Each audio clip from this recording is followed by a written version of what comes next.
రవికుమార్ గారు ఆ రోజు ఆగస్టు 28, 2000వ సంవత్సరం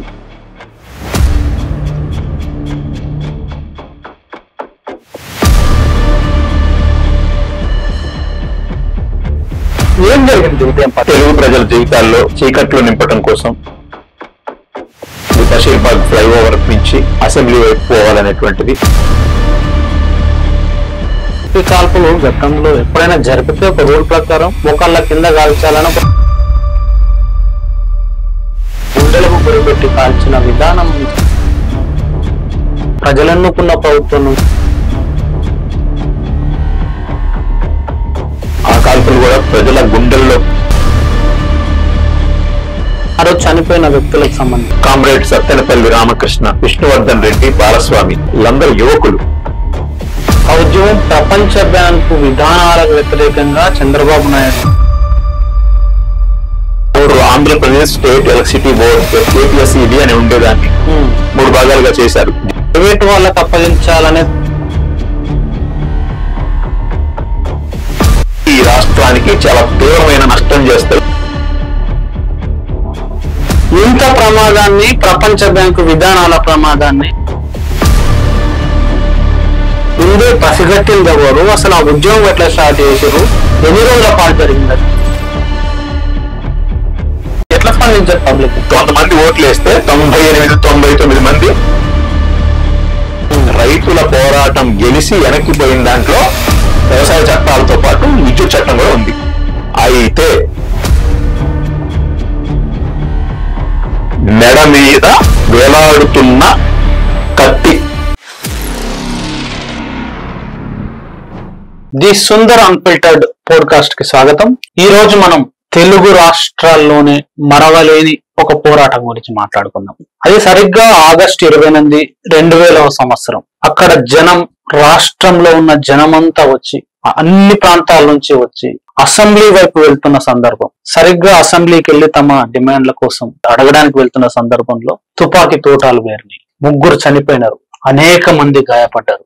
ఆ ప్రాంతం అంతా రక్త మడుగుగా మారింది. ఆ ప్రాంతమే బషీర్బాగ్ విద్యుత్ అమరవీరుల చనిపోయి ఈ రోజుకు సరిగ్గా 25 సంవత్సరాలు గడిచిపోయింది. సో ఆ 25 సంవత్సరాల నాడు ఎందుకు విద్యుత్ పోరాటం చేయాల్సి వచ్చింది? ఎందుకు 3 బలిగొన్నది అప్పటి ప్రభుత్వం? ఆ సందర్భంగా ఏం జరిగింది? దాని పరిణామాలు భవిష్యత్తు పైన ఎలా ఉన్నాయి? ఇప్పుడు నూతన విద్యుత్ చట్టం కూడా తీసుకొస్తున్నారు. మరి ఇప్పుడు పరిస్థితి ఎలా ఉంది అనే అంశాలని చాలా కూలంకషంగా చర్చించే ప్రయత్నం చేద్దాం.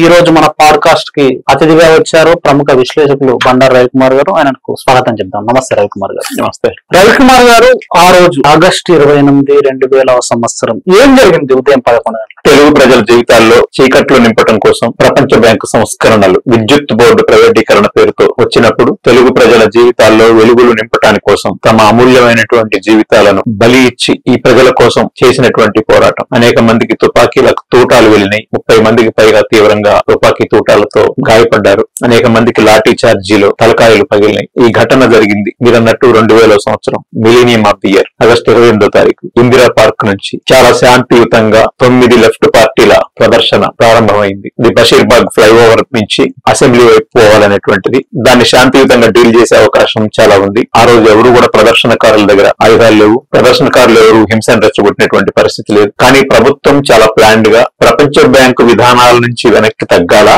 ముందుకు పోవాలా అనే 2 అంశాలు. వెనక్కి తగ్గకుండా ఉండదలుచుకుంటే భయంకరమైన నిర్బంధాన్ని ప్రజల మీద ప్రయోగించి వాళ్ళని, ఈ ఉద్యమాన్ని అణిచివేయటం ఒక పద్ధతి. ఇంత తీవ్రంగా అణిచివేయలేము అనుకుంటే వెనక్కి తగ్గి ప్రపంచ బ్యాంకు విధానాల నుంచి వెనక్కి తగ్గటం ఒక 2 పద్ధతులు. చంద్రబాబు నాయుడు గారు ఎంచుకున్న పద్ధతి ప్రపంచ బ్యాంకు విధానాల నుంచి ఎట్టి పరిస్థితుల్లో వెనక్కి తగ్గకూడదు, ఎంత అణిచివేత విధానాన్ని సరే అవలంబించి దీన్ని అణిచివేయాలనేటువంటి లైన్ ఆయన తీసుకున్నాడు. ఆ దెబ్బతో అక్కడ దానికి అనుగుణమైనటువంటి ప్లానింగ్ జరిగింది. ఆ రోజు వాస్తవంగా ఆ టైంకి అసెంబ్లీ కూడా వాయిదా పడింది. అక్కడ లేదు. అక్కడికి పోవటం వల్ల వీళ్ళు చేసేది కూడా అటు చేయగలిగేది కూడా ఏం లేదు. లిబర్టీ వైపు జనాన్ని పోనీయకుండా అటు బంధించారు, ఆర్బిట్స్ వైపు బంధించారు, అసెంబ్లీ రూట్ ని బంధించారు, ఇటు హైదర్గూడ వైపు పోయే రూట్ ను బంధించారు. ఒక రకంగా చెప్పాలంటే దిగ్బంధనం చేశారు. మొత్తం ఆందోళనకారులందరినీ కూడా బషీర్బాగ్ ఫ్లైఓవర్ దాటిన తర్వాత దిగ్బంధనం చేసి మొత్తం గుర్రాల ఆశ్రిక దళాలని దగ్గర నుంచి, అదే విధంగా మారణాయుధాలు పెద్ద ఎత్తున ధరించినటువంటి పోలీసులు, ఫైబర్ లాఠీలు, అలాగే టియర్ గ్యాస్, ఇట్లా అనేక రోప్ పార్టీలు, అక్కడ చాలా పెద్ద ఎత్తున ముళ్ల కంచెలు, ఐరన్ ముళ్ల కంచెలు ఇవన్నీ వేశారు. అదే విధంగా అవసరమైతే పోలీస్ కాల్పులు జరపాలి అనేటువంటి నిర్ణయానికి కూడా ప్రభుత్వం ముందే వచ్చినందువల్ల ఈ రకమైనటువంటి ఏర్పాట్లన్నీ జరిగినాయి. శాంతియుతంగా జరుగుతున్నటువంటి ర్యాలీని అడ్డుకొని తీవ్రమైనటువంటి లాఠీ చార్జ్ చేసి ఆ టియర్ గ్యాస్ తో పాటు ఎటువంటి హెచ్చరికలు చేయకుండానే తుపాకీ కాల్పులు జరిపి 3 మరణానికి కారకం. తుపాకీ కాల్పులు గతంలో ఎప్పుడైనా జరిపితే ఒక రూల్ ప్రకారం మోకాళ్ళ కింద కాల్చాలని ఒక రూల్ ఉంటుంది, చట్టమే చెప్తుంది. సరిగ్గా గుండెలకు గురిపెట్టి కాల్చిన విధానం నిజంగా ప్రభుత్వం, ప్రజలెన్నుకున్న ప్రభుత్వం నుంచి ప్రజా ఫోర్స్ గా ఉండాల్సిన పోలీసులు అట్లా గుండెలకు అది పెట్టి కాల్చడాన్ని ఎందుకు అంత స్థితికి దిగజారబడ్డదా అప్పటి ప్రభుత్వం? ఆ రోజు గాయాలైనటువంటి వాళ్ళందరినీ మనం ఒకసారి పరిశీలిస్తే, తీవ్రంగా గాయపడిన వాళ్ళందరినీ పరిశీలిస్తే అందరికి గాయాలు భుజాల మించి ఛాతీలోకి, పొత్తి కడుపులోకి, దాని కిందకి వెళ్ళినే తప్ప ఎవరికి కూడా మోకాళ్ళ కింద భాగంలో ఎవరికి కూడా తుపాకులు తగిలినటువంటి పరిస్థితి లేదు. ప్రజల ప్రాణాలకి విలువనియ్యాలి, వాళ్ళని శాంతియుతంగా కాన్ఫర్ట్ పొజిషన్ లో అత్యంత చివరి దశలో తీసుకునేది కాల్పులు. ఆ కాల్పులు కూడా ప్రజల గుండెల్లో దిగబడే కాల్పులు చేయాలనేది లేదు. కానీ వాళ్ళు చేసింది అది కాదు, చెదరగొట్టాలనేది కాదు, చావగొట్టాలి అనేటువంటి నిర్ణయం తీసుకున్నారు కాబట్టి, అణిచివేయాలనేటువంటి నిర్ణయం తీసుకున్నారు కాబట్టి దానికి తెగబడినటువంటి పరిస్థితి మనం ఆ రోజు చూసాం. అప్పటికే చాలా 90 రోజుల నుంచో ఏమో అక్కడ ఎమ్మెల్యే క్వార్టర్స్ దగ్గర దాదాపు 90 మంది ఎమ్మెల్యేలు, వాళ్ళు కాంగ్రెస్ పార్టీ ఎమ్మెల్యేలు కూడా అందులో ఉన్నారు. అయితే ఆ రోజు 3 చనిపోయారు కదా, ఆ 3 చనిపోయిన వాళ్ళ గురించి మాట్లాడి అసలు ఎట్లా స్టార్ట్ అయింది ఉద్యమం అని అటువైపోయింది. ఆ రోజు చనిపోయిన వ్యక్తులకు సంబంధించి, ఆ రోజు చనిపోయినటువంటి వ్యక్తులకు సంబంధించి చూసుకున్నప్పుడు కామ్రేడ్ సత్తెనపల్లి రామకృష్ణ, ఖమ్మంకు సంబంధించినటువంటి వ్యక్తి, ఆయన సిపిఎం పార్టీలో పూర్తి కాలం కార్యకర్త, డివైఎఫ్ఐ నాయకుడిగా ఉన్నాడు. రజక వృత్తిదారుల సంఘానికి రాష్ట్ర నాయకుడిగా కేంద్రానికి వచ్చాడు. విష్ణువర్ధన్ రెడ్డి, బాలస్వామి, వీళ్ళందరూ కూడా పేద పిల్లలు, వీళ్ళందరూ యువకులు, వీళ్ళందరూ కూడా అందరూ ఫ్రంట్ ఫోర్స్ లో ఉండి ఈ ఉద్యమానికి నాయకత్వం వహించి లాఠీలు పెట్టి కొడుతున్నా కూడా లెక్క చేయకుండా ముందుకు పోయినటువంటి పరిస్థితి. సత్తెనపల్లి రామకృష్ణకి అత్యంత బలంగా లాఠీ సెప్టెంబర్ 8వ తారీఖు నాడు చనిపోవడం జరిగింది. వీళ్ళిద్దరు స్పాట్ లో బాలస్వామి, విష్ణువర్ధన్ రెడ్డి చనిపోయారు. మిగిలిన వాళ్ళు చాలా తీవ్ర స్థాయిలో, ఒక రకంగా చెప్పాలంటే శత్రు దేశం మీద దాడి చేస్తే ఎంత భయానకమైనటువంటి దుస్థితి ఉంటుందో, పరిస్థితి ఉంటుందో, అక్కడ ఫ్లైఓవర్ దగ్గర ఉన్నటువంటి స్థితి, అక్కడ జగజీవన్ రామ్ విగ్రహం ఇవన్నీ ఉంటాయి. ఆ ప్రాంతంలో యుద్ధ విభత్సాన్ని కలగజేసినటువంటి పరిస్థితికి వచ్చింది. అంతకుముందు ఆల్రెడీ 90 రోజుల పాటు ఆ ఉద్యమం అసలు మీరు అన్నట్టు ప్రస్తావించినప్పటికీ ఆ ఉద్యమం ప్రపంచ బ్యాంకు విధానాలకు వ్యతిరేకంగా చంద్రబాబు నాయుడు అప్పుడు ముఖ్యమంత్రిగా ఉన్నారు. ఆయన తీసుకొచ్చిన విద్యుత్ కొత్త సవరణలకు సంబంధించిన అంశం మీద ఈ ఉద్యమం వచ్చిందని చెప్పారు కదా, అసలు ఎట్లా స్టార్ట్ అయింది, ఎందుకు స్టార్ట్ అయింది ఉద్యమం? 99లో చంద్రబాబు నాయుడు తిరిగి అధికారంలోకి వచ్చారు. కేంద్రంలో ఎన్డీఏ ఉంది. వారు వీరు కలిసి చట్టపట్టాలు వేసుకొని ప్రయాణం చేస్తూ ఇలాంటి విధానాలన్నీ తీసుకొచ్చారు. ఉమ్మడి ఆంధ్రప్రదేశ్ లో ఆనాడు ప్రపంచ బ్యాంకుతో కొన్ని ఒప్పందాలు చేసుకున్నారు. ప్రపంచ బ్యాంక్ చెప్పింది ఏంటంటే, విద్యుత్తుని ప్రైవేట్ పరం చెయ్యి, ఆర్టీసీని ప్రైవేట్ పరం చెయ్యి, సింగరేణిని ప్రైవేట్ పరం చెయ్యి అని చెప్పి వాళ్ళు కొన్ని ప్రైవేట్ పరం చేయాల్సినటువంటి లిస్టులు ఇచ్చారు. అప్పుడు చాలా హైదరాబాద్ లో ఆల్విన్ అవన్నీ కూడా చాలా ప్రైవేట్ వాళ్ళకి అమ్మేశారు. వీటిని అమ్మమని చెప్పారు. ఎందుకు అని చెప్పినప్పుడు ప్రపంచ బ్యాంక్ చెప్పింది కాబట్టి వీళ్ళు అమలు చేయాలనే దానికి కోరుకున్నారు తప్ప ఈ రాష్ట్ర భవిష్యత్తు ఏమైతుంది, విద్యుత్తు కనుక మన చేతుల్లో లేకపోతే, విద్యుత్ అనేది రాష్ట్ర ప్రభుత్వం చేతుల్లో లేకుండా పోయిన తర్వాత రాష్ట్ర ప్రభుత్వం ఏం చేస్తుంది? మొదలు ప్రైవేటు వ్యక్తుల ఆస్తిగా మారిపోయిన తర్వాత విద్యుత్ అనేది మన చేతుల్లో లేకుండా పోయిన తర్వాత ప్రభుత్వాన్ని ఎలా నడుపుతారు? కాబట్టి ప్రపంచ బ్యాంక్ చెప్పింది ప్రైవేట్ వాళ్ళకి అమ్మే ముందు దాన్ని 3 ముక్కలు చేయమని. విద్యుత్ బోర్డుని, Andhra Pradesh state electricity board, APSEB అని ఉండేదాన్ని 3 భాగాలుగా చేశారు. జనరేషన్ వేరే, డిస్ట్రిబ్యూషన్ వేరే, ట్రాన్స్మిషన్ వేరే. AP Transco, AP Genco, AP discom, ఇట్లాగా 3 భాగాలుగా విడదీసేసినటువంటి పరిస్థితి మనం చూసాం. మళ్ళీ వీటిని కూడా మళ్ళీ జోన్ల వారీగా కూడా విడగొట్టారు. ఇట్లాగా విద్యుత్తుని అవసరమైతే టోకుగా ఒకళ్ళే కొనుక్కునే అవకాశం లేకపోతే ఏ రకంగా అయినా అమ్మటానికి కొనుక్కునే వాళ్ళకి వెసులుబాటుగా ఉండేటట్టుగా కారు చౌకగా అమ్మటం కోసం ప్రయత్నం జరిగింది. అంటే ఎందుకు ఆ 3 భాగాలుగా విడగొట్టడం వల్ల దాన్ని ప్రభుత్వం నుంచి ప్రైవేట్ వాళ్ళకి అప్పగించాలనేదా, వీళ్ళకి సంబంధించిన మీరు చెప్పిన ఏదైతే ప్రపంచ బ్యాంకు ఆదేశమా లేదంటే వాళ్ళ కండిషనా? ప్రపంచ బ్యాంకు చెప్పేది ఏంటంటే ప్రభుత్వాలు ఇవన్నీ నిర్వహించకూడదు, ప్రభుత్వాలు ఇవన్నీ ప్రైవేట్ వాళ్ళే నిర్వహించాలి. ఇది ప్రజల ఆస్తి కావచ్చు, ప్రజలకు సంబంధించినటువంటి శ్రమతో వాళ్ళ యొక్క డబ్బులతో నిర్మించిందే కావచ్చు, ప్రజలకు ఉపయోగపడేదే కావచ్చు. దేన్ని కూడా ప్రజలకు ఆ రకంగా ఇవ్వకూడదు. లాభాలు చూసుకోవాలి ప్రైవేట్ వాళ్ళు, వాళ్ళే నిర్వహించాలా, వాళ్ళు ఇచ్చిన రేటుకి ప్రజలు కొనుక్కోవాలి. ఇది వాళ్ళ ప్రపంచ బ్యాంక్ యొక్క ఉద్దేశం. ఆర్టీసీ కూడా అదే పరిస్థితి. ఏపీఎస్ఆర్టీసీ కూడా ప్రైవేట్ పరం చేయాలి. ఇవాళ మనం ఆర్టీసీలో సిటీ బస్సుల దగ్గర నుంచి గ్రామీణ బస్సుల దగ్గర నుంచి ఎక్స్ప్రెస్ల దగ్గర నుంచి ఇంటర్ డిస్ట్రిక్ట్ ఇంటర్ స్టేట్ బస్సులు కూడా నడుస్తున్నాయి. ప్రైవేట్ బస్సులు కూడా ఉన్నాయి. ఇలా ప్రైవేట్ బస్సులు లేకుండా పోలేదు, ప్రైవేట్ బస్సులు ఉన్నాయి కదా. ప్రైవేట్ తో పాటు ఆర్టీసీ కూడా ఉంటాయి. ఆర్టీసీ ప్రైవేట్ పోటీ పడతాయి. ప్రజలకు కొన్ని సదుపాయాలు కల్పించాల్సి వచ్చినప్పుడు ఆ ప్రజలకి, ఆ జర్నలిస్టులకి, ఆ వృద్ధులకి, వికలాంగులకి, విద్యార్థులకి, ఇట్లాంటి వాళ్ళకి కొంత సామాజిక న్యాయం అనే పేరుతో ఆర్టీసీ కొన్ని రాయితీల్ని ఇస్తుంది. ఇలా జర్నలిస్టులు ఆర్టీసీలో ప్రయాణం చేస్తే ఉంటది కానీ ప్రైవేట్ బస్సులో ప్రయాణం చేస్తే ఉండదు. ఇట్లా ఎవరికి చూసినా సరే ఆ రకమైనటువంటి ఇది ఉంటుంది. గ్రామాల్లోకి పోయేట వాటికి ఒక రకంగా ఉంటుంది. సిటీ బస్సులు ప్రయాణం చేస్తే సిటీ బస్సుల్లో ఆర్టీసీకి లాభాలు రావు, కానీ ఇంటర్ స్టేట్ బస్సులలో ఆర్టీసీకి లాభాలు వస్తాయి. ఆ లాభాలు ఇటు క్రాస్ సబ్సిడీ పేరుతో నష్టాలు రాకుండా సిటీ బస్సుల్లో తిరిగే వాళ్ళకి ఇచ్చేదానికి అవకాశం ఉంటుంది. ఇట్లా ఎలక్ట్రిసిటీ కూడా అంతే. ఎలక్ట్రిసిటీ అనేది ఒక సామాజిక న్యాయానికి సంబంధించినటువంటి విషయం. ఎందుకు అంటే ఇప్పుడు ఎలక్ట్రిసిటీలో, మీరు చెప్పిన ఎలక్ట్రిసిటీలో మనం డిస్కస్ చేస్తున్న అంశంలో సామాజిక న్యాయం అనే అంశం ఎక్కడ వస్తుంది, ఎట్లా వస్తుంది? వెనుకబడ్డ ప్రాంతాలు ఉన్నాయి, కాస్త అభివృద్ధి చెందిన ప్రాంతాలు ఉన్నాయి. ఉమ్మడి ఆంధ్రప్రదేశ్ చూసుకుంటే మొత్తం ఒకే రకమైనటువంటి అభివృద్ధి లేదు. ఉత్తరాంధ్ర జిల్లాలు ఉన్నాయి, Vizianagaram, Srikakulam, Visakhapatnam rural and agency, Visakhapatnam నగరం మినహాయిస్తే. అక్కడ ఇటు తెలంగాణ రాష్ట్రం మొత్తం, తెలంగాణ రాష్ట్రంలో ఎక్కడ కూడా గ్రావిటేషన్ ప్రాజెక్టుల మీద వ్యవసాయం నడిచే పరిస్థితి లేదు. నదుల్లోంచి డైరెక్ట్ గా కాలువల్లోకి వచ్చేటువంటి పరిస్థితి తెలంగాణలో ఉన్నటువంటి భౌగోళిక పరిస్థితులు ఇచ్చలేదు. ఆంధ్రాలో పరిస్థితుంది. మళ్ళీ వచ్చేసరికి రాయలసీమ అనేది బాగా వెనుకబడ్డ ప్రాంతం. వ్యవసాయకంగా అక్కడ ప్రాజెక్టులు పెద్దగా లేవు. అక్కడ కూడా వ్యవసాయం నడవాలంటే ఖచ్చితంగా బోరుబావుల మీదే వ్యవసాయం నడుస్తుంది. అంటే ఉమ్మడి ఆంధ్రప్రదేశ్ లో తెలంగాణ మొత్తం బోరుబావుల మీద వ్యవసాయం నడుస్తుంది. రాయలసీమలో కూడా ఎక్కువ భాగం బోరుబావుల మీద వ్యవసాయం నడుస్తుంది. ఉత్తర ఆంధ్రాలో కూడా, మధ్యలో కృష్ణా, గుంటూరు, లేకపోతే ఉభయ గోదావరి జిల్లాల్లో ఆ రకమైనటువంటి పరిస్థితి ఉంది.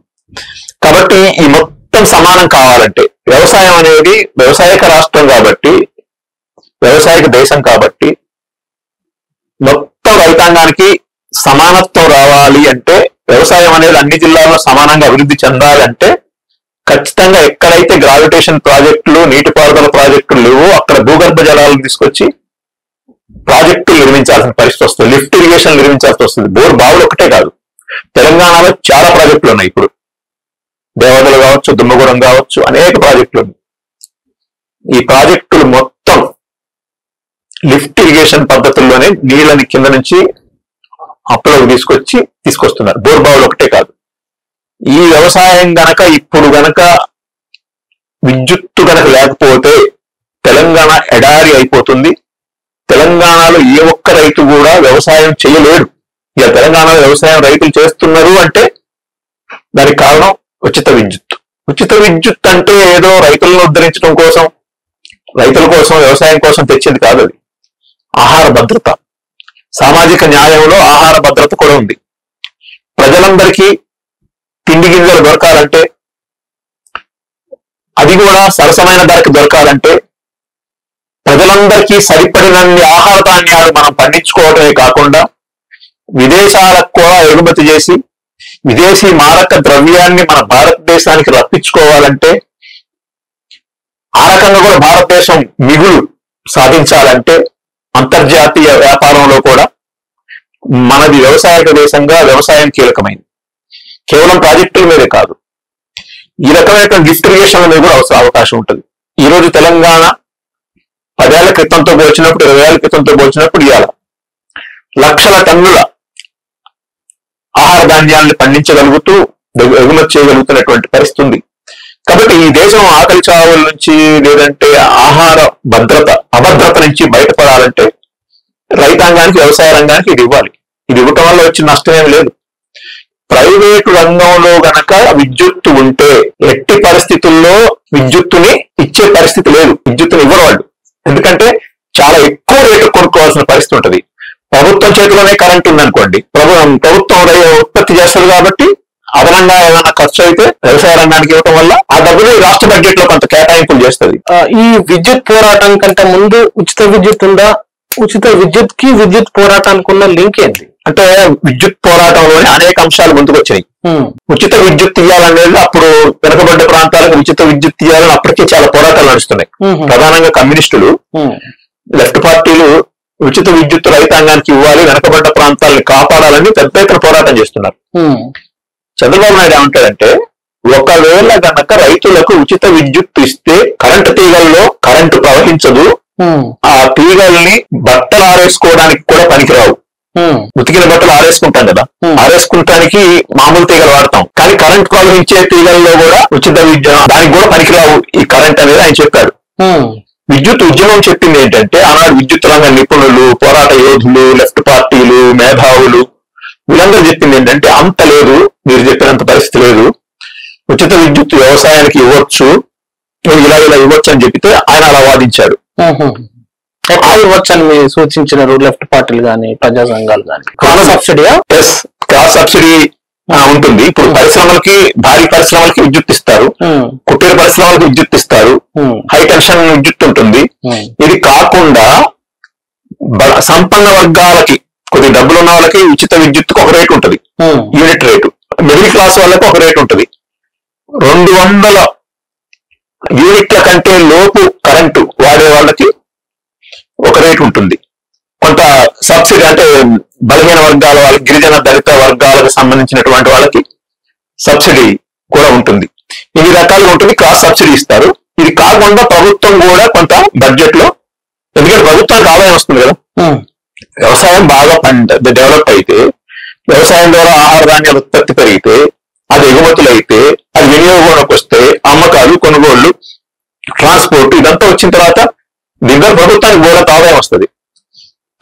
అప్పుడు ఆ ప్రభుత్వం కనుక 5,000 కోట్లు 10,000 కోట్లు తన బడ్జెట్ లో వ్యవసాయ రంగం కోసం, విద్యుత్ కోసం కేటాయిస్తే వచ్చే నష్టం ఏం లేదు. అదే సందర్భంగా అదనంగా కూడా చాలా నీటి వనరులు ఉన్నాయి. జల విద్యుత్తు, gas, Krishna Godavari big basin basin లో చాలా పెద్ద ఎత్తున గ్యాస్ నిక్షేపాలు ఉన్నాయి. ఇవన్నీ తీయచ్చు అనేది చెప్పింది. ఆ సందర్భంగా వచ్చినటువంటి వాగ్దానమే మీరు చెప్పిన ఉచిత విద్యుత్. ఈ వాదోపం అంటే ఉచిత విద్యుత్ అంటే కేవలం ప్రభుత్వం ఉద్యమాలు చేయటం, వాళ్ళు నిర్బంధం ప్రయోగించడం ఒకటే కాదు. ఆ సందర్భంగా పెద్ద మేధోమథనం జరిగింది, పెద్ద వాదోపవాదాలు జరిగినాయి. అందులో ఏంటంటే ఉచిత విద్యుత్ ఇవ్వచ్చు అనేది వచ్చిన తర్వాత కాంగ్రెస్ పార్టీ కూడా ఈ పోరాటంలో వాళ్ళు ప్రతిపక్షంలో ఉన్నారు కాబట్టి వీళ్ళు యాడయ్యారు. యాడైన సందర్భంగా వాళ్ళు చెప్పింది ఏంటంటే, తెలుగుదేశం పోయి కాంగ్రెస్ కనుక వస్తే వేదిక మీద బివి రాఘవులు గారు సిపిఎం రాష్ట్ర కార్యదర్శి ఉన్నాడు, సురవరం సుధాకర్ రెడ్డి గారు సిపిఐ రాష్ట్ర కార్యదర్శి ఉన్నాడు, మిగిలిన ఎమ్మెల్యే పార్టీ వాళ్ళు కూడా ఉన్నారు. వాళ్ళందరి సమక్షంలో చెప్తున్నా, వాళ్ళందరి సాక్షిగా చెప్తున్నా, వెనక్కి తగ్గేది లేదు. మా పార్టీ అధికారంలోకి వస్తే ఈ విద్యుత్ ఉద్యమ సాక్షిగా మొట్టమొదటి ఫైల్ మీద మా పార్టీ ప్రమాణ స్వీకారం చేసినామంటే మొట్టమొదటి ఫైల్ మీద మేము ఉచిత విద్యుత్తుకి రైతాంగానికి ఇచ్చే దాని మీదనే పెడతాము సంతకం అని చెప్పి విద్యుత్ ఉద్యమంలో లెఫ్ట్ పార్టీ నాయకుల యొక్క డయాస్ మీద వాళ్ళకి ప్రమాణం చేసి, జనానికి ప్రమాణం చేసి చెప్పారు. చెప్పిన తర్వాత దీనికి కట్టుబడి ఉంటారా అని కూడా వైఎస్ రాజశేఖర రెడ్డి ఆనాడు ప్రతిపక్ష 90 మంది ఎమ్మెల్యేల పక్షానికి ఆయన ప్రతిపక్ష నాయకులుగా ఉన్నాడు. అదేవిధంగా లెఫ్ట్ పార్టీలో కూడా ఎమ్మెల్యేలు ఉన్నారు. వీళ్ళందరూ ఆ సందర్భంగా ఆయన సిఎల్పి నేతగా ఆ మాట చెప్పారు. చెప్పి ఎట్టి పరిస్థితి వెనక్కి పోను, 1-2 సార్లు చెప్తున్నా, ఉచిత విద్యుత్ మీద మొట్టమొదటి సంతకం పెడతాను అని చెప్పారు. చెప్పడమే కాదు, పెట్టాల్సి వచ్చింది కూడా. ఆ రకంగా 2004లో చంద్రబాబు నాయుడు దిగిపోయి రాష్ట్ర ప్రభుత్వం వచ్చిన తర్వాత వాళ్ళ రకం కేంద్రంలోనేమో అదే సందర్భంగా లెఫ్ట్ పార్టీల మీద ఆధారపడిన యూపీఏ 1 గవర్నమెంట్ వచ్చింది. పూర్తిగా లెఫ్ట్ లేకపోతే ఆ గవర్నమెంట్ ఉండదు. అలాంటి గవర్నమెంట్ అక్కడ వచ్చింది. ఆ సానుకూలత ఇక్కడ కూడా పనిచేసింది. అక్కడ కూడా సమాచార హక్కు చట్టం, ఉపాధి హామీ చట్టం, రైతులకు రుణాలు దేశమంతా ఒకేసారి మాఫీ చేయటం, ఇవన్నీ కూడా అప్పుడు వచ్చాయి.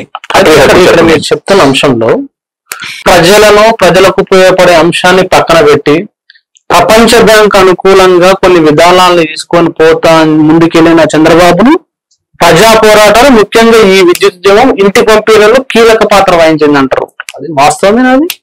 అది చంద్రబాబు నాయుడు గారి ముందు ఆ రోజు ఉన్నాయి రెండు మార్గాలు. ఒకటి, ప్రపంచ బ్యాంక్ విధానాల ప్రకారం వాళ్ళు చెప్పినట్టుగా పరిపాలించడం. రెండు, వాళ్ళు చెప్పినట్టు కాకుండా ప్రజానుకూలంగా పరిపాలించడం. అంటే రైతులకు పట్టించుకోవడం, వ్యవసాయాన్ని పట్టించుకోవడం, లేకపోతే సంక్షేమాన్ని పట్టించుకోవడం, అభివృద్ధిని పట్టించుకోవడం, విద్యార్థులను పట్టించుకోవడం, వీటన్నిటి గురించి ఆలోచించడం అనేది ఒకటి. సంక్షేమం లేదు, అభివృద్ధి లేదు, కేవలం ప్రపంచ బ్యాంకు సంస్కరణలు మాత్రమే అమలు చేయాలనేటువంటి లైన్లో పోయి వ్యవసాయం దండగా అదేం అవసరం లేదనేటువంటి దాకా పోవటం వల్ల దాదాపు ఒక దశాబ్దం పాటు ఆయన సీట్లు లేరు కదా. విజనరీ అని చెప్పేసి మిగతా వాళ్ళు మాట్లాడుకునే ఒక లీడర్ ను ఒక దశాబ్ద కాలం పాటు సీఎం సీట్లో కూర్చోకుండా, ముఖ్యంగా ఉమ్మడి రాష్ట్రం ఉన్న రోజులు ఆయన మళ్ళీ ముఖ్యమంత్రి కాకుండా చేసింది ఈ విద్యుత్ పోరాటమే అని చెప్పేసి అంటుంటారు మేధావులు గాని, ఉద్యమాలు చేసే సామాజిక ఉద్యమకారులు. అది యాక్సెప్ట్ చేయొచ్చా? ఆయన బాగా అభిమానించే వాళ్ళు చాలా బాధపడతా ఉంటారు. వీళ్ళే కమ్యూనిస్టులు చేయబట్టే ఆయన అధికారాన్ని కోల్పోయారు, కమ్యూనిస్టులు చేయబట్టే కాంగ్రెస్ అధికారంలోకి వచ్చింది, లేకపోతే ఆయన విజన్ 2020 డాక్యుమెంట్ పెట్టాడు ఆయన. అదేమో 2000 ఇయర్ విజన్ 2020 డాక్యుమెంట్ పెట్టాడు. అంటే 20 ఏళ్ల పాటు నేనే అధికారంలో ఉంటాను, ఉమ్మడి ఆంధ్రప్రదేశ్ అప్పుడు ఆంధ్రప్రదేశ్ ఉంది కదా, నేనే అధికారంలో ఉంటాను అని చెప్పి అనే ఉద్దేశంతో ఆయన విజన్ 2020 డాక్యుమెంట్ పెట్టాడు. 2020 డాక్యుమెంట్ పెట్టారు కానీ టోటల్ యాంటీ పీపుల్ విధానాలను అవలంబించారు. కాబట్టి చంద్రబాబు నాయుడు గద్దె దించాలనో, చంద్రబాబు నాయుడు అసలు అధికారంలో రాకుండా చేయాలనో, 10 ఏళ్ల పాటు ఆయన దూరంగా ఉంచాలనో ఆ టార్గెట్ తో జరిగిన ఉద్యమం కాదు ఇది. ఆయన అనుసరించినటువంటి విధానాలు ఆంధ్రప్రదేశ్ ని అధోగతి పాలు చేస్తాయి. ఏముంటది? వ్యవసాయం దెబ్బతినిపోయిన తర్వాత, కరెంటు ఛార్జీలు పెరిగిన తర్వాత, కరెంట్ ప్రైవేట్ పరం అయిపోయిన తర్వాత, ఆర్టీసీ ప్రైవేట్ పరం అయిపోయిన తర్వాత, సింగరేణి ప్రైవేట్ పరం అయిపోయిన తర్వాత ఏముంటది ఈ రాష్ట్రానికి? బొగ్గు ఉత్పత్తి ప్రైవేట్ వాళ్ళకి వెళ్ళిపోతుంది, ఇక్కడ ఏమి ఉండదు. ఏం చెప్తున్నారు ప్రపంచ బ్యాంక్ వాడు? సింగరేణిలో ఉన్నటువంటి మొత్తం సిబ్బందిని తీసేయాలా, అదే అంత కాంట్రాక్ట్ అవుట్ సోర్సింగ్ లో మొత్తం ఉండాలా, ఉద్యోగాలు ఎవరికి రెగ్యులర్ చేయొద్దు. టోటల్ గా నాకు చెప్పింది ఏంటంటే ప్రభుత్వ రంగంలో ఉద్యోగాలు ఉండడానికి వీలు లేదు, టోటల్ గా అవుట్ సోర్సింగ్ ఉండాలా, టోటల్ గా ప్రైవేట్ పరం చేయాలా, టోటల్ గా కాంట్రాక్టీకరణ ఉండాలా ఎక్కడికక్కడ అనే విధానాలు వాళ్ళు చెప్పారు. ఇచ్చే ప్రపంచ బ్యాంక్ వాళ్ళు ఏమి ఇస్తే అది ప్రపంచ బ్యాంకు వేదవాక్కు చంద్రబాబు నాయుడుకి. ప్రపంచ బ్యాంకు రెండోది ఏంటంటే మేము ఎన్డీఏలో భాగస్వాములుగా ఉన్నాము, మా వాళ్ళు ఢిల్లీలో, అది ఆనాడు 98 నుంచి 2004 వరకు అక్కడ ఎన్డీఏ ఉన్నారు, ఇక్కడ చంద్రబాబు ఉన్నారు. మనిషి అక్కడ స్పీకర్ కూడా పెట్టుకున్నాడు, పెట్టుకున్నారు. కాబట్టి ఆ రకంగా అప్పుడు ఆనాడు నడిపించినటువంటి పరిస్థితి ఉంది. కాబట్టి ఆ విధానాలు అంటే ఈ పోరాటం వల్ల ఈ రాష్ట్రానికి ఒరిగింది ఏంటి అని మీరు అడుగుతున్నారు. కాబట్టి నేను చెప్పేది ఏంటంటే చంద్రబాబు నాయుడిని ఆ రోజు వెనక్కి కొట్టకపోతే, ఈ విధానాలు వెనక్కి కొట్టకపోతే ఈ రోజు మీరు మధ్యతరగతే, నేను మధ్యతరగతే, మనం ఈ రోజు 4 రూపాయలకు 5 రూపాయలకు యూనిట్ ధర పెట్టి మనం కరెంటు కొనుక్కునే పరిస్థితి ఉండేదా? ప్రైవేట్ వాడు కనుక ఉంటే లాభాల కోసం వాడు ఎంత రేట్ అని పెంచుతాడు. 15 రూపాయలు 12 రూపాయలు చాలా రాష్ట్రాల్లో మనం చూస్తున్నాం, ప్రైవేట్ పరం అయినటువంటి ప్రాంతాలు కొన్ని చోట్ల బీజేపీ పాలిత రాష్ట్రాల్లో. కాబట్టి ఏమేదంటే మిడిల్ క్లాస్ వాడు కరెంటు వాడగలిగే పరిస్థితి ఉండేది కాదు, విద్యా రంగంలో కరెంటు వాడగలిగే పరిస్థితి ఉండేది కాదు, వైద్య రంగంలో కరెంటు విపరీతంగా అయ్యేటువంటి పరిస్థితి ఉండేది, ఆ రంగంలో వెనకబడిన ప్రాంతాలు మరింత వెనకబడిపోయే పరిస్థితి ఉండేది. ఎక్కడ కూడా ఈ బోర్ బావుల మీద లేక లిఫ్ట్ ఇరిగేషన్ స్కీముల మీద, ఆ ప్రాజెక్టుల మీద వ్యవసాయం అనేది ఉండేది కాదు. ఏమైనా ఉంటే గ్రావిటేషన్ ప్రాజెక్టులు శ్రీశైలము, నాగార్జున సాగర్ అట్లాంటి వాటిల్లో తప్ప ఆల్రెడీ డెవలప్ అయిన ధవళేశ్వరం ఇలాంటిది ఆల్రెడీ డెవలప్ అయినటువంటి ప్రాంతాల్లో ఉన్న వ్యవసాయం తప్ప కొత్త ప్రాంతాలకు వ్యవసాయం విస్తరించేది కాదు, ఇప్పుడు ఉన్నంత వ్యవసాయోత్పత్తి జరిగేది కాదు. అంటే ఇంత విజనరీ, మీరు విజనరీ అంటున్నారు కదా, విజనరీ అంటే ఏంటి? అదే వ్యవసాయోత్పత్తి పెరగాల, ప్రజల కొనుగోలు శక్తి వ్యవసాయోత్పత్తిని తగ్గించడం ఏం విజనరీ అండి? ఇంత ప్రమాదాన్ని, ప్రపంచ బ్యాంకు విధానాల ప్రమాదాన్ని ముందే పసిగట్టింది ఎవరు? అసలు ఆ ఉద్యోగం ఎట్లా స్టార్ట్ చేసారు? ఎన్ని రోజుల పాటు జరిగింది అది? నేను మధ్యలో మిమ్మల్ని ఆపాను అదే అంశంలో. 1999 నుంచి మొదలైంది, స్పీడ్ గా మొదలైన తర్వాత బాగా వేగంగా మొదలైంది. నేను చెప్పిన ఇప్పుడు ఈ సంస్కరణలన్నీ కూడా పెరిగినాయి. పన్నులు పెంచడం, ప్రతి సేవలన్నింటినీ కూడా ప్రైవేట్ కి ఇవ్వటం, ఇవన్నీ వచ్చిన తర్వాత ఈ డాక్యుమెంట్ ని మొట్టమొదటిసారిగా కమ్యూనిస్ట్ పార్టీలు, మొదట సిపిఎం పార్టీ, తర్వాత లెఫ్ట్ పార్టీలన్నీ కూర్చొని మాట్లాడుకొని ఈ ఆంధ్రప్రదేశ్ కి ఇవి నష్టం చేస్తాయి, వెనుకబడ్డ ప్రాంతాలు నష్టం చేస్తాయని వీటన్నింటినీ, ఈ పేపర్స్ అన్నింటిని బయట పెట్టి రౌండ్ టేబుల్ మీటింగ్స్ పెట్టి వీటన్నిటిని కూడా ప్రజల ముందుంచి మేధావులందరినీ పిలిచి వాళ్ళందరినీ ఇన్వాల్వ్ చేసి, విద్యావేత్తలను ఇన్వాల్వ్ చేసి, ప్రొఫెసర్లు, అనేక మంది సైంటిస్టులు, వ్యవసాయ శాస్త్రవేత్తలు, విద్యుత్ రంగ నిపుణులు, వీళ్ళందరితో కమ్యూనిస్ట్ పార్టీలు మాట్లాడిన తర్వాత వాళ్ళందరూ ఈ చర్చలో పాల్గొని దీర్ఘకాలికంగా ఈ రాష్ట్రానికి చాలా తీవ్రమైన నష్టం చేస్తాయి, కోలుకోలేని పరిస్థితి ఏర్పడుతుంది, ఈ రాష్ట్రం ఈ ప్రపంచ బ్యాంక్ సంస్కరణలో అంధకారంలోకి వెళ్తుంది, చాలా కొద్ది మంది కుబేరులు, బాగా డబ్బులున్నోళ్ళు, ఈ రాష్ట్ర స్థాయిలో పెట్టుబడిదారులుగా ఉన్నోళ్ళు దేశ స్థాయిలో పెట్టుబడిదారులుగా ఎదగచ్చు, వీటిని అన్నింటిని కొనుగోలు చేసిన వాళ్ళు. ఇవాళ మోడీ గారు కనుక దేశంలో ఉన్న పెట్టుబడిదారులు ప్రపంచ పెట్టుబడిదారులు మారితే చూడండి ఆ దేశం ఎట్లా అభివృద్ధి అయిందని చెప్తున్నారు.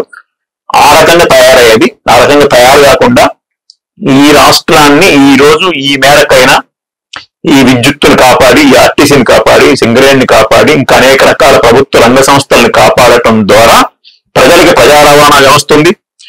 లేకపోతే ఇలా మాఫియా, ట్రావెల్ మాఫియా ఏర్పడేది. మొత్తం ప్రైవేట్ వాళ్ళే ఉంటే ఏమయ్యేది? ట్రావెల్ మాఫియా ఇష్టమైనట్టు ఎక్కడ కూడా ఒక ప్రైవేట్ ఆర్టీసీ బస్సు కూడా ఉండదు, ఛార్జీలు వాళ్ళే పెంచుతారు, వాళ్ళ ఇష్టం వచ్చి దందా నడిచేది. ప్రైవేట్ 24 రోజుల పాటు ఆర్టీసీ సమ్మె జరిగిందారు. ఆ సమ్మెలో కూడా చాలా పెద్ద తీవ్రమైన నిర్బంధాన్ని ఎదుర్కొన్నారు, అయినా దాన్ని కాపాడుకున్నారు కదా. సింగరేణి కూడా ఆ రకంగా కాపాడుకున్నారు కదా. మరి సింగరేణి 50 రోజుల పాటు ఉద్యమం జరిగిందని చెప్పారు కదా, ఎట్లా దశల వారు ఎట్లా జరిగింది? 100 రోజుల పాటు ఉద్యమం కొనసాగిన దాంట్లో భాగంగా ఒకేసారి కాల్పులు జరగలేదండి. ఈ ఉద్యమాలు ఏమైనా అంటే సంతకాల సేకరణ, అదేవిధంగా ఎక్కడికక్కడ ప్రదర్శనలు, తర్వాత ధర్నాలు, తర్వాత రాస్తారోకోలు, తర్వాత పికెటింగులు, తర్వాత మంత్రుల ఘెరావులు, ప్రజా బ్యాలెట్ అనేది పెట్టారు. మొత్తం రాష్ట్రంలో కొన్ని 100 సెంటర్లలో ప్రజా బ్యాలెట్ అని చెప్పి బ్యాలెట్ పెట్టెలు పెట్టి ఓట్ పెట్టారు. బ్యాలెట్ ఇచ్చి ఓట్లు వేయమన్నారు. రైల్వే స్టేషన్లు, బస్ స్టాండ్లు, ప్రజలు ఉన్న కూడళ్లలో, మార్కెట్లలో, అన్ని చోట్ల కూడా విద్యుత్ ఛార్జీలు పెంచడానికి మీరు అనుకూలమా వ్యతిరేకమా అని ఓటింగ్ పెట్టారు. మళ్ళీ ఆ బ్యాలెట్ పెట్టెలో ఉండే ఓట్లన్నింటిని తీసుకొచ్చి అక్కడ ప్రెస్ క్లబ్, మీడియా ప్రతినిధులు ఉన్న కాదు వాటన్నిటిని తీసి లెక్క పెట్టి అక్కడే మీడియా ముందే ప్రకటించారు.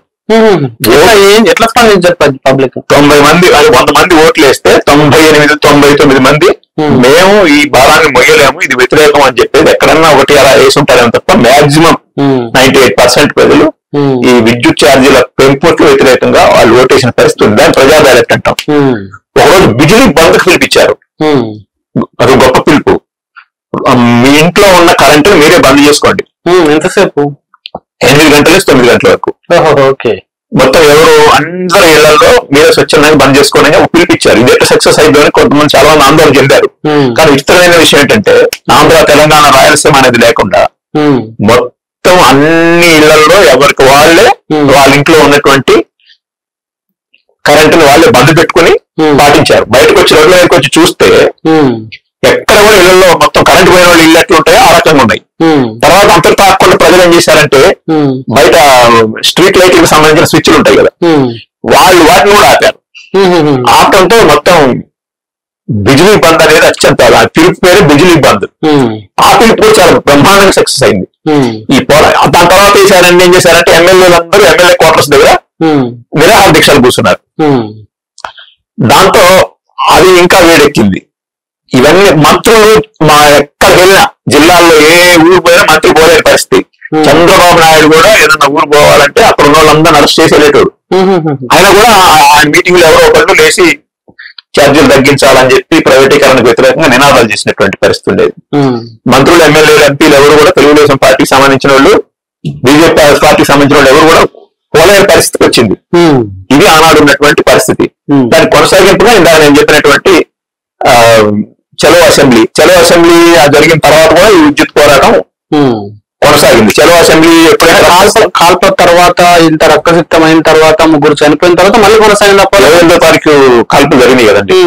29వ తారీఖు ఆంధ్రప్రదేశ్ బంద్ జరిగింది. మొత్తం 23 జిల్లాలు సంపూర్ణంగా బంద్, ఎప్పుడు జరగనంత బ్రహ్మాండంగా బంద్ జరిగింది. ఆ రోజు అప్పుడు ఎలక్ట్రానిక్ మీడియా, సోషల్ మీడియా లేదు, ఎలక్ట్రానిక్ మీడియా ఇంత విస్తృతంగా లేదు, కానీ 2 ఛానల్స్ ఉన్నాయి ఆ రోజు. TV9 రవిప్రకాష్, అది రవిప్రకాష్ కూడా TV9 లేడు. ఇప్పుడు తేజ టీవీలో ఉండేది, జగనీ వాళ్ళది తేజ టీవీ ఉండేది, ఈటీవీ ఉండేది. ఈటీవీ ప్రభుత్వానికి అనుకూలం, ఈనాడు మీడియా మొత్తం చంద్రబాబు నాయుడు ప్రభుత్వానికి అనుకూలంగా ఉండేది. వాళ్ళు దానికి ఏంటంటే వ్యతిరేకం కాకపోయినా ఈ లైవ్ చూపించేవాళ్ళు. అప్పుడు రవిప్రకాష్ కూడా అప్పుడు ఫోకస్ అయింది ఈ ఉద్యమంలో. డైరెక్ట్ గా లైవ్ తెచ్చినప్పుడు అట్లా లైవ్ లేదు, ఎప్పటికప్పుడు ఫోన్ క్యాసెట్లు తీసి పంపించడం, వాళ్ళు అక్కడ రిట్రాల్ మొత్తం ఉదయం నుంచి సాయంత్రం వరకు కూడా చేశారు. అది కూడా ఆ రోజు ఏం జరిగింది అనేది కూడా ఆ రోజు టీవీలలో ప్రజలు ప్రత్యక్షంగా టీవీల ముందు కూర్చొని అది డైరెక్ట్ గా వీక్షించారు. అది చూసిన తర్వాత తెల్లారు ఆటోమేటిక్ గా బంద్ జరిగింది. బంద్ తర్వాత కూడా కంటిన్యూషన్ లో జరిగిన తర్వాత ఏంటంటే విద్యుత్ ఛార్జీలు చెల్లించద్దు, విద్యుత్ బిల్లు కట్టద్దని చెప్పి పిలిపిస్తే విద్యుత్ ఛార్జీలు బిల్లులు కట్టడానికి కూడా చాలా మంది బిల్లులు కట్టడానికి, ఎక్కువ మంది బిల్లులు కట్టడానికే పోలేదు. చివరికి ప్రభుత్వం ఈ విద్యుత్ ఛార్జీలు అప్పుడు పెంచినవి తగ్గించకపోయినా విద్యుత్ సంస్కరణల నుంచి ప్రైవేటీకరణ విధానాల నుంచి వెనక్కి తగ్గింది. ఆ తర్వాత ప్రతి సంవత్సరం 15% ఛార్జీలు పెంచాలి. ప్రపంచ బ్యాంకు ఇచ్చినటువంటి దీని ప్రకారం ప్రతి సంవత్సరం 15% ఛార్జీలు పెంచాలని 4 ఏళ్ల పాటు అనేది వచ్చింది. అంటే విద్యుత్తును ప్రైవేట్ వాడు తీసుకునే ముందు ఆడికంటే ముందు అధిక ధరలతో ఉన్న దాన్ని తీసుకుంటే వాళ్ళు డబ్బులు వసూలు చేసుకోవచ్చు కదా. కాబట్టి ప్రైవేట్ పరం చేసేటప్పటికి విద్యుత్ ఛార్జీలు పెంచి వాళ్ళకి అప్పచెప్పాలి. మొదటి ఈ దెబ్బతో గింగిరాలు తిరిగేసరికి 2000 సంవత్సరంలో 2001, 2002, 2003, 2004 దాకా ఉన్నాడు ఆయన. మళ్ళీ విద్యుత్ ఛార్జీలు జోలికి కూడా పోలే, కరెంటు షాక్ కొట్టింది. ఆ రకంగా తర్వాత భారాలు పడలేదు. విద్యుత్ సంస్కరణలు ప్రైవేట్ పరం చేయాలనే విధానాలు కూడా 3 ముక్కలు చేయడంతో ఆగిపోయినటువంటి పరిస్థితి ఉంది. ఆ తర్వాత విద్యుత్ రంగాన్ని డెవలప్మెంట్ అనేటువంటిది అనేక రకాలుగా పెరిగినటువంటి పరిస్థితి ఉంది. ఆ తర్వాత 2014 రాష్ట్రం విడిపోయింది, తెలంగాణ, ఆంధ్రప్రదేశ్ ఏర్పడ్డాయి. ఆ ఉచిత విద్యుత్ అనేది ఇప్పటికి కూడా 2 రాష్ట్రాల్లో కొనసాగుతున్నటువంటి పరిస్థితి ఉంది. ఇప్పుడు ఏంటంటే విద్యుత్ ఉద్యమ పోరాటం ఇప్పుడు ఏంటంటే ఒక పెద్ద ప్రమాదం. ఆ ప్రమాదం గురించి నేను మాట్లాడబోతున్నా. ఇప్పుడు మీరు ఏదైతే విద్యుత్ పోరాటం తెలంగాణలో, ఆంధ్రప్రదేశ్ లో జరిగింది, ఉమ్మడి ఆంధ్రప్రదేశ్ లో జరిగింది. ఉమ్మడి ఆంధ్రప్రదేశ్ లో జరిగిన ఆ పోరాటం కారణంగా మళ్ళీ విద్యుత్ ఛార్జీలను టచ్ చేసే ప్రయత్నం ఇక్కడ చంద్రబాబు చేయలేదు, తర్వాత వచ్చిన కాంగ్రెస్ ప్రభుత్వం చేయలేదు. ఇంత జరిగిన తర్వాత ఇప్పుడు 2025వ సంవత్సరం ఇప్పుడు మనం, కానీ ఇంతకంటే ముందే కేంద్రంలో ఉన్న మోడీ ప్రభుత్వం కొత్త విద్యుత్ చట్టం బిల్ తీసుకొని వచ్చింది.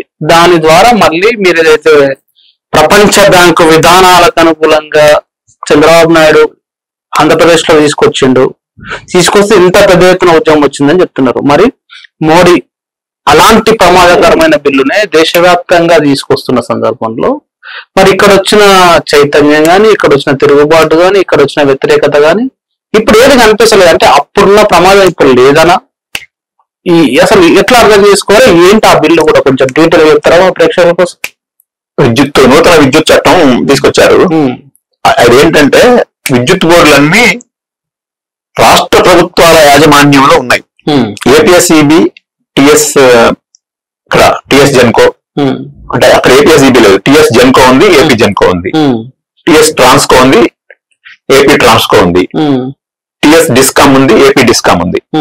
మొత్తం మీద అయితే ఈ 2 తెలుగు రాష్ట్రాలలో విద్యుత్ సంస్థలు రాష్ట్ర ప్రభుత్వాల యాజమాన్యం కింద ఉన్నాయి.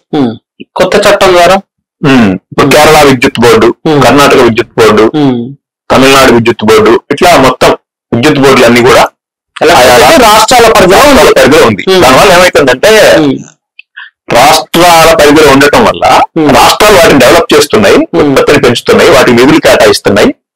ఆ విద్యుత్ వాళ్ళు ప్రజల ప్రయోజనాల కోసం వాడుతున్నారు. ఉచితంగా ఇస్తున్నారు.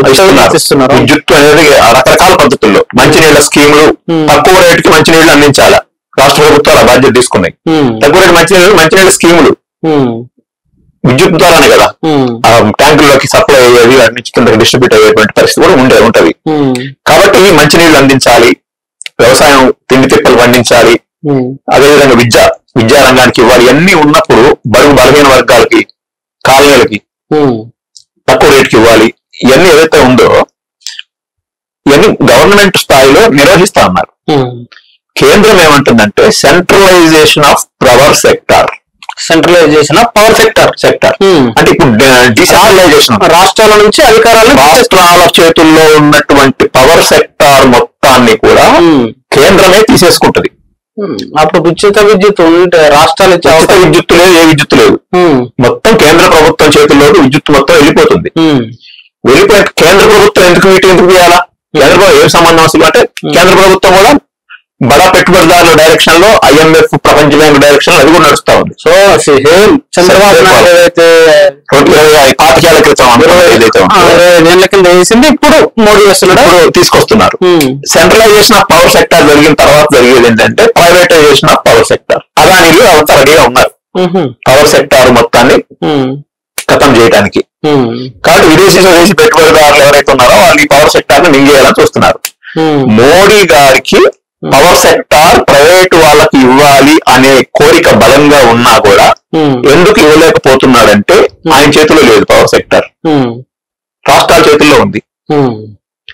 కాబట్టి రాష్ట్రాలు ఒప్పుకోవట్లే ప్రైవేట్ వాళ్ళకి ఇవ్వాలి అంటే నేను ఇయ్యనంటున్నా. కేసీఆర్ అడిగారు, అప్పుడు కేసీఆర్ ఎందుకు భయపడ్డాడు ప్రైవేట్ పరం చేయడానికంటే తెలంగాణకి కరెంటే కీలకం, అది దాకా వ్యవసాయం ఉండదు, దాదాపు మూసుకోవడమే.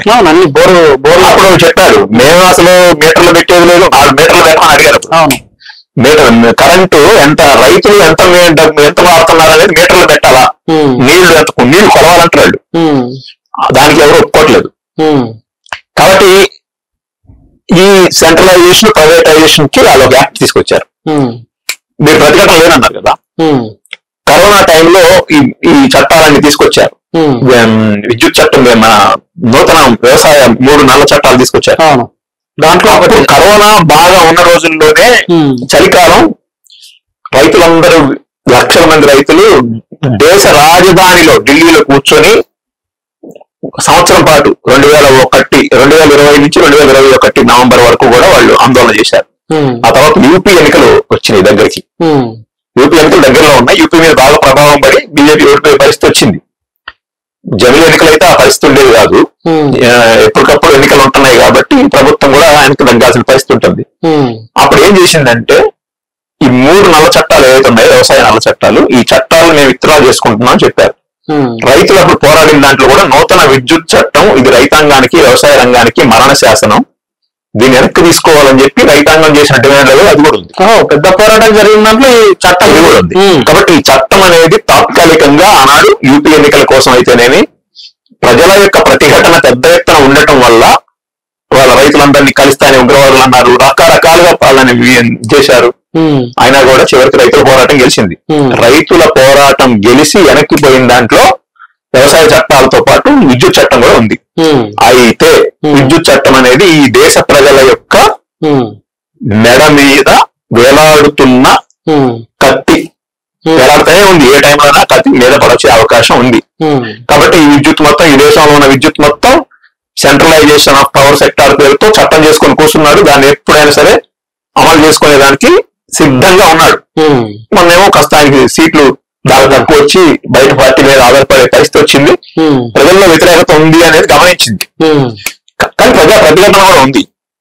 కాబట్టి ఇప్పుడు రేపు తెలంగాణలో కూడా ఇక్కడున్న బండి సంజయ్, రఘునందన్ రావులు, రకరకాల నాయకులు, బీజేపీ నాయకులు ఉన్నారు కదా, వాళ్ళని మనం అడుగుతున్నాం, మీరు విద్యుత్ ప్రైవేటీకరణకి అనుకూలమా వ్యతిరేకమా తెలంగాణ ప్రజలకు చెప్పండి. విద్యుత్తుని మీరు ప్రైవేట్ రంగంలో ఉంచుతారా, పబ్లిక్ సెక్టార్ లో ఉంచుతారా, తెలంగాణ ప్రజలకు చెప్పి ఓటు అడగండి అనేది రేపు వస్తుంది ఖచ్చితంగా, ఏ ఎన్నికలకైనా సరే ఆ రకంగా వచ్చే పరిస్థితి ఉంది.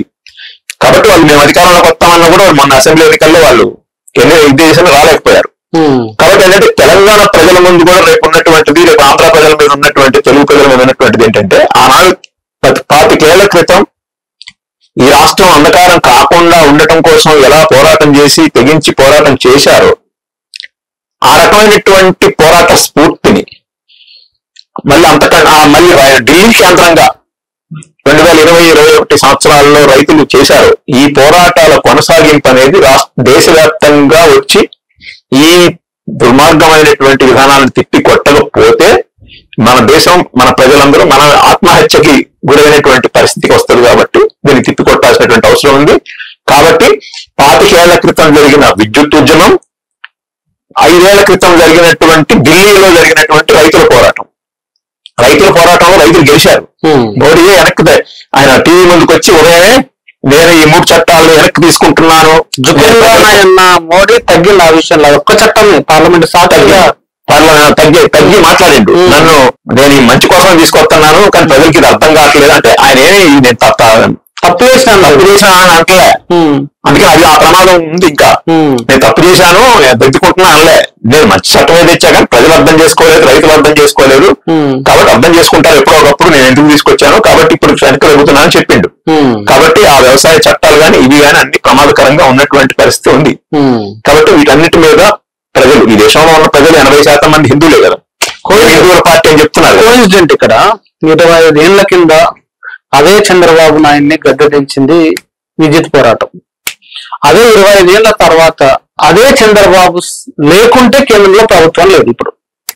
మరి ఈ సందర్భంలో చంద్రబాబుకైనా గతంలో నుంచి వచ్చిన ఎక్స్పీరియన్స్, ఆ బుద్ధి వచ్చింది అనుకోవాలన్నా, దానికి కట్టుబడి ఉండే అవకాశం ఉందా? లేదు రైతు పోరాటం ద్వారా రైతులు 1 సంవత్సరం పాటు 700 మంది చనిపోయినారు ఆ ఉద్యమంలో. ఆ కరోనా దేశమంతా కరోనా సెకండ్ వేవ్ వెళ్ళిపోయింది. 2 వేవులు, చలికాలం పోయింది, ఎండాకాలం పోయింది, వర్షాకాలం పోయింది. చలికి వణికిర్రు, ఎండకు ఎండిర్రు, వానకు దరిసిర్రు. వాళ్ళు ఢిల్లీ వీధుల మీద టెంట్లు వేసుకొని చేశారు. T10 కూడా అక్కడ వెళ్ళి గ్రౌండ్ రిపోర్ట్ చేసుకొచ్చింది. మరి అప్పటి 25 ఏళ్ల నాటి బుద్ధి చంద్రబాబు నాయుడుకి వస్తుందా? ఇప్పుడు గుర్తుందా? అవకాశం ఉంటదా? మోడీకి రైతులు ఇచ్చిన బుద్ధి ఉంటదా? అసలు ఎట్లా ఉండబోతుంది? ప్రజలు ఎట్లా ఆలోచించాలి ఈ సందర్భంగా? ప్రజలు చైతన్యవంతులుగా ఉంటేనే వాళ్ళకి బుద్ధి ఉంటది తప్ప స్వతహాగా వాళ్ళ బుద్ధి అంతా పెట్టుబడిదారుల వైపే ఉంటది. ఏ ఉద్యోగ పార్టీ వైఖరి ఇందులో మినహాయింపే లేదు. కాంగ్రెస్ పార్టీ కూడా వెనక్కి తగ్గడానికి కారణం పివి నరసింహారావు తీసుకొచ్చినటువంటి నూతన ఆర్థిక విధానాలు ఏదైతే ఉందో ఆ నూతన విధానాన్ని 1996లో ప్రజలు వెనక్కి కొట్టారు. మళ్ళీ కాంగ్రెస్ పార్టీ కేంద్రంలో అధికారంలో రావడానికి 2004 దాకా పెట్టింది. తర్వాత అనేక రకాల సంకీర్ణ ప్రభుత్వాలు ఏర్పడ్డాయి తప్ప బీజేపీ కూడా అధికారంలో రాలేదు. సంకీర్ణ ప్రభుత్వం ఏర్పడ్డాయి. చివరికి సంకీర్ణ బీజేపీ ప్రభుత్వం కూడా వచ్చింది. ఎన్డీఏకి కూడా మెజార్టీ లేకపోయినా ఇట్లా ఇవన్నీ అన్ని ప్రాంతీయ పార్టీలు కలిసి 98 నుంచి 2004 దాకా వచ్చారు. కాంగ్రెస్ మాత్రం అధికారం రాలంటే కాంగ్రెస్ పార్టీ 91లో వచ్చింది అధికారంలోకి, పివి నరసింహారావు ప్రధానమంత్రిగా. మళ్ళీ 2004లో వచ్చింది. ఇంత సుదీర్ఘ కాలం కాంగ్రెస్ పార్టీకి విరామం ఎప్పుడు లేదు. కారణం ఏంటంటే ఆ ఆర్థిక విధానాలు, ఆ రకమైనటువంటి విధానాలు వాళ్ళు మొదలు పెట్టారు కానీ ఇంత స్పీడ్ గా అమలు చేయలేకపోయారు. అలా ఆనాడు ఏంటంటే సోషలిజం ఉన్నప్పుడు సోషలిస్ట్ దేశాల సహకారం, ప్రపంచం మొత్తం మీద సామాజిక న్యాయం, సోషలిజం, ఆ స్వతంత్ర పోరాట స్ఫూర్తి ఉన్నటువంటి స్థితిలో ఉన్న ఈ స్థితిలో వాళ్ళు అంత స్పీడ్ గా విధానాలు మొదలు పెట్టిన వాళ్ళైనా స్పీడ్ గా వేగంగా పోలేకపోయారు. కానీ నరేంద్ర మోడీ కానీ చంద్రబాబు నాయుడు కానీ వీళ్ళు ఏంటంటే చాలా వేగంగా అమలు చేయాలన్న ఆలోచనలు ఉన్నారు. కానీ బ్రేకులు పడతా ఉన్నాయి. కాబట్టి ప్రజలు బ్రేకులు వేయాలి. ప్రజలు తమను తాము రక్షించుకునే ప్రయత్నం, ఆత్మరక్షణ పోరాటం అనేది చేయాలి. చేస్తే ఖచ్చితంగా వీళ్ళు వెనక్కి తగ్గుతారు. తగ్గకపోతే మాత్రం, ఎందుకంటే జగన్మోహన్ రెడ్డి బీజేపీ ఒత్తిడి లొంగి మీటర్లు పెట్టడానికి సిద్ధపడితే మీటర్లు పెడితే ఊరుకోవద్దు, మీటర్లు పగలగొట్టని చెప్పారు. ఈ లోకేష్ బాబు వీళ్ళందరూ చెప్పారు. నేను దగ్గర ఉంటా పగలగొట్టని చెప్పారు. ఇప్పుడు మళ్ళీ అదే నరేంద్ర మోడీ చెప్పారని చెప్పి వీళ్ళ అధికారాలు, అంటే అప్పుడు జగన్ ఆడించింది నరేంద్ర మోడీ ప్రభుత్వమే, ఇప్పుడు చంద్రబాబు ఆడిస్తుంది వాళ్ళే. ఇప్పుడు వీళ్ళిద్దరు కూడా వాళ్ళు చేసినట్టు చేస్తున్నారు. ఇద్దరు వాళ్ళకి మద్దతు ఇస్తున్నారు. వీళ్ళ మద్దతు మీద వాళ్ళు ఆధారపడతారు. మళ్ళీ వాళ్ళు చెప్పినట్టు వీళ్ళు ఉంటారు. కాబట్టి మళ్ళీ ఆ కరెంటు మీటర్లు, మోటార్లు అనేటువంటిది మళ్ళీ రైతుల మీద ఏ రకంగా చేయాలనేటువంటి తీసుకొస్తా ఉన్నారు. కాబట్టి వీళ్ళకేం బుద్ధి అనేది వాళ్ళకేం స్వతహాగా రాదు. ఎట్టి పరిస్థితులు మారాలనేది ఇప్పుడున్న పరిణామాలు జరుగుతున్నాయి. సో మళ్ళీ ఈ 25 ఏళ్ల నాటి పోరాటమే దిక్కు అంటారా ప్రజలకి? మళ్ళీ అదే పోరాటం దిక్కు. ఇప్పుడు దేశవ్యాప్తంగా ఉన్న ప్రమాదం తెలంగాణకు ఉంది. ప్రత్యేకంగా తెలంగాణలో మళ్ళీ అది ఆ ప్రయత్నం పాలకవర్గాలు చేయట్లేదు. కానీ ఆంధ్రాలో అది కాదు పరిస్థితి. అక్కడ విద్యుత్ సంస్కరణలు, మోటార్లకు మీటర్లు ఇవన్నీ కూడా వాళ్ళు పెట్టడానికి సిద్ధపడుతున్నటువంటి పరిస్థితి ఉంది. అక్కడ ఇంకా వేగంగా సంస్కరణ అమలు జరుపుతారు కాబట్టి అక్కడ వేగంగా వాళ్ళ మీద వ్యతిరేకత వచ్చే అవకాశం కూడా కొన్ని ప్రజలు గమనిస్తా ఉన్నారు. కాబట్టి ఈ పోరాటం అనేది 25 ఏళ్ళు అయిన సందర్భంగా దేశవ్యాప్తంగా జరుగుతున్నటువంటి విద్యుత్తు, దాని విధానాలు, సెంట్రలైజేషన్, ప్రైవేటైజేషన్, ఆనాడు జరిగిన విధానాలు, ఇవన్నీ చర్చించుకోవడానికి ఇది ఒక మంచి ఒక వేదిక, ఒక అవకాశం. దాన్ని అలా చేయడం ద్వారానే ఈ ప్రజా ప్రయోజనాలకు మేలు జరగాలి. బూతులు తిట్టుకోవడం, నువ్వెంత నేనంత తిట్టుకోవడం కాదు. ఇవన్నీ చాలా సావధానంగా, ఇప్పుడు మీరు అడిగారు, నేను చెప్పాను, ఇవన్నీ కూడా రాజకీయ పార్టీలకు వ్యతిరేకంగా కాదు, లేదా ఒక నాయకులకు వ్యతిరేకం కాదు. ఈ దేశానికి అనుకూలం. ఈ దేశ ప్రజలకి ఏది అనుకూలం? చిన్న పరిశ్రమలు బతకాలి, అదేవిధంగా కుటీర పరిశ్రమలు బతకాలి, అదేవిధంగా చిన్న చిన్న వ్యాపారాలు బతకాలి. చిన్న వ్యాపారస్తులు ఎలా బతుకుతారండి? చిన్న వ్యాపారస్తులు లక్షల మంది ఉన్నారు. వాళ్ళందరూ ఈరోజు వీళ్ళు ఏమంటున్నారంటే డిమార్ట్లు, స్పెన్సర్లు, లేదా రిలయన్స్లు ఇంకా ఏదో ఉన్నాయి కదా, ఆ పెద్ద పెద్ద వ్యాపారస్తులే బతకాలి అనేది నరేంద్ర మోడీ విధానం. మరి వాళ్ళ ఒక్కలే బతుకుతారా? లులు మాల్ కి 40 ఎకరాలు 2 ఎకరాలు ఆర్టీసీ వాళ్ళ స్థలం తీసి ఇచ్చేస్తామన్నారు. లులు మాల్ వస్తే, ఒక లులు మాల్ వస్తే కొన్ని వేల చిన్న చిన్న దుకాణాలు మూతపడతాయి. చిన్న చిన్న దుకాణాలన్నీ మూత పడిపోయినా పర్వాలేదు, రిటైల్ వ్యాపారాలు పడిపోయినా పర్వాలేదు, కానీ లులు మాల్ మాత్రం, లులు మాల్కి నువ్వు చేసిన అవసరం వచ్చి వ్యాపారం చేసుకుంటాడు. వారికి నువ్వు ప్రభుత్వం భూమి, కోట్ల రూపాయలు విలువైన ప్రభుత్వ భూమి నువ్వేందుకు ఇవ్వాలి? కాబట్టి వీళ్ళకైతే ఏమి, వాళ్ళ కోసమే పనిచేస్తారనేటువంటిది అర్థమవుతుంది. నరేంద్ర మోడీతో సహవాసం చేసే వాళ్ళకి, బీజేపీతో సహవాసం చేసే వాళ్ళకి బీజేపీ బుద్ధులే వస్తాయి. వాళ్ళు ఏ పని చేస్తున్నారు కేంద్రంలో, రాష్ట్రంలో వీళ్ళు అదే పని చేస్తున్నారు. ఆ సందర్భంగా బీజేపీ సంబంధించిన ఎన్డీఏ కూటమి అధికారంలో ఉంది కేంద్రంలో. అందుకని ఆ విధానాలు వీళ్ళిద్దరూ తోడు దొంగల్లాగా డబుల్ ఇంజన్ సర్కార్ అండి. మామూలు ఇంజన్ అయితే బలంగా ఉండదు, డబుల్ ఇంజన్ అయితే బలంగా ఉంటది. బలంగా డబుల్ ఇంజన్ సర్కారు, ప్రో కార్పొరేట్, అదేవిధంగా మతోన్మాదాన్ని కూడా, హిందుత్వ మతోన్మాదాన్ని కూడా వాడుకోవాలి. ఈ కార్పొరేట్ విధానాలు, ఈ ప్రపంచ బ్యాంక్ విధానాలు వేగంగా అమలు చేయాలంటే వీళ్ళు హిందుత్వ కావాలి. హిందుత్వం అంటే హిందూ మతం కాదు. హిందూ మతాన్ని రాజకీయ ప్రయోజనాల కోసం, కార్పొరేట్ ప్రయోజనాల కోసం వాడటాన్ని హిందుత్వం అంటున్నాం. హిందుత్వాన్ని వ్యతిరేకించడం అంటే హిందూ మతాన్ని వ్యతిరేకించడం కాదు. హిందూ మతాన్ని కార్పొరేట్ల ప్రయోజనాల కోసం, రాజకీయ ప్రయోజనాల కోసం వాడటమే హిందుత్వం. ఈ విధానాలు వీళ్ళందరూ తీసుకోవాలని ప్రయత్నం చేద్దాం. పవన్ కళ్యాణ్, చంద్రబాబు నాయుడు, నరేంద్ర మోడీ వీళ్ళందరూ తీసుకోవాలని ప్రయత్నం చేస్తున్నారు. వాళ్ళ భాగస్వామ్య పార్టీలపై ప్రజలేం చేయాలి? ఆ పోరాటం కళ్ళ ముందు ప్రజలు నిరంతరం ఈ యొక్క విధానాలని అధ్యయనం చేయాలి.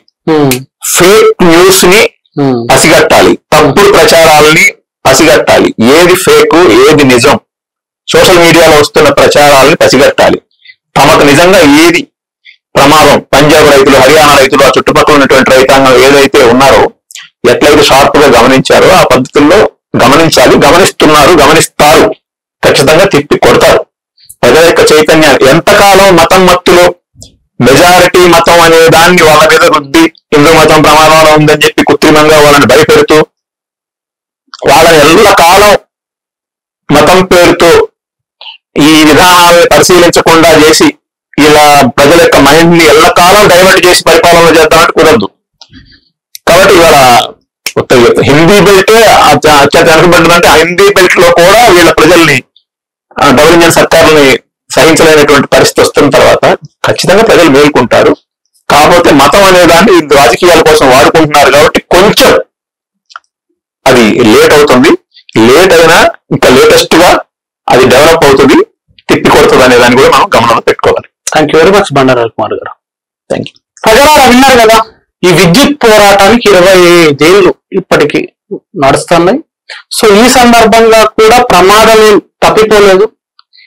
ఆ రోజైతే ఎక్కడైతే ఆగిపోయిందో మళ్ళీ దాన్ని కొనసాగించడానికి కేంద్ర ప్రభుత్వం కోరుకుంటుంది. అప్పుడు చంద్రబాబు నాయుడు ప్రపంచ బ్యాంకు ఆర్థిక విధానాలను ముందు తీసుకెళ్లడానికి ఈ విద్యుత్ ఛార్జీలను పెంచడంతో పాటు ఆర్టీసీ ప్రైవేటీకరణ వీటి వైపు వెళ్తున్న సందర్భంలో జరిగిన పోరాటంలో ఒక ముగ్గురు ప్రాణ త్యాగం చేసి ఆ ప్రమాదాన్ని, ఆ భారాల్ని ప్రజల మీద పడకుండా చేసిన త్యాగం, పోరాటం, ఆ విద్యుత్ పోరాటం 2000 సంవత్సరంలో జరిగింది.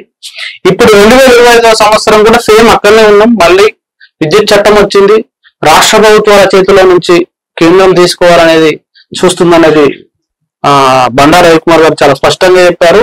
రాష్ట్ర ప్రభుత్వం పరిధిలో ఉండాల్సిన విద్యుత్ రంగాన్ని కేంద్రం మొత్తం చేతిలో తీసుకొని ప్రైవేట్ వాళ్ళకు, అంబానీకి, ఆదానికి దాన్ని అప్పగెప్పి ప్రజల మీద భారాలు వేయాలనే ప్రయత్నంలో భాగంగా కొత్త విద్యుత్ చట్టం వచ్చిందని చెప్పేసి కూడా బండారు రవికుమార్ గారు అన్నారు.